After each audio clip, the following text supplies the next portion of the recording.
Her friend's voice trembled. Not the shaky kind you hear in everyday panic, but something raw, something filthy, something close to breaking. Please, please answer, she begged through the voicemail. It's about the birthday party, and it's about you.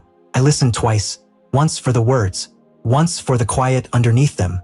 Welcome to Cheating Affairs, where hidden truths, betrayals, and buried secrets are dragged into the open. Every story has a shadow, and we pull it forward.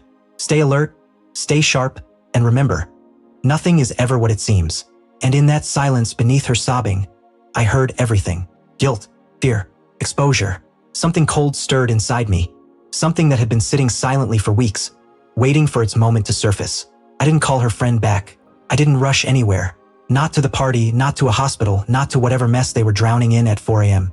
I just sat in the dim living room, elbows on my knees, staring at the blinking voicemail like it was a confession. Because the story didn't begin tonight. It started the night my wife looked me straight in the eye and said it.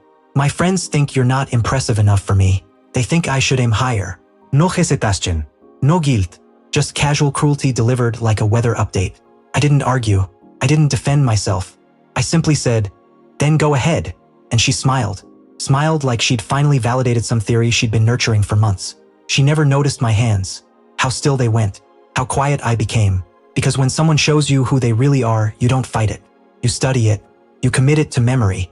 And then you decide what comes next. She thought the conversation ended. Didn't. 2 hours later, while she laughed loudly with those same friends on FaceTime, I sat in my office canceling everything. The anniversary trip, the ring upgrade, the party venue. She'd been bragging about the cake with her name written in gold.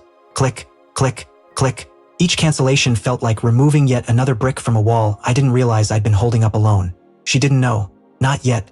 Because aim higher didn't come out of thin air. It came from someone feeding her confidence. Someone boosting her ego. Someone whispering behind my back.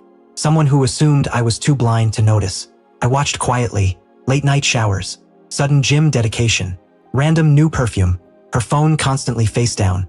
Her friends hyping her like she was auditioning for a new role. The signs were subtle. The kind you miss when you're in love. But I wasn't in love anymore. I was gathering evidence. So I checked phone backups. GPS logs. Deleted messages that weren't deleted enough. A hotel reservation under her friend's name. Paid with her card. And the messages. God. The messages. Between her and the friend she swore was like a brother. The same friend who joked about protecting her. The same one who couldn't look me in the eye at parties. Does he still not suspect? No. He thinks I'm stressed. You deserve someone who recognizes your worth. I know. I'm trying to slowly detach. Slowly detach. From me. The husband planning her dream birthday. The husband pulling double shifts to build a future. The husband she vowed loyalty to. But she wasn't detaching. She was upgrading, at least in her imagination. She didn't know I had proof. She didn't know I had everything. I waited. Not out of weakness. Out of precision. Her birthday was the perfect moment. The day she expected a grand surprise. The day she expected to be celebrated. The day she expected me to show the world how lucky I felt. Instead, I stayed home. Alone. I let her walk into a venue that didn't exist anymore. I let her look for a cake that was never made. I let her stand in a room full of people waiting for a celebration that was never happening.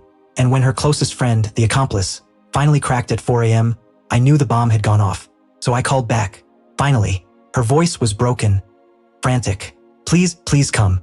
She's been crying for hours. She told everyone the truth. Everything came out. She's begging for you.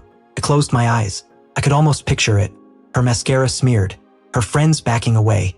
Her affair partner avoiding her gaze. Her perfect night collapsing around her. A queen with no kingdom. Is she all right?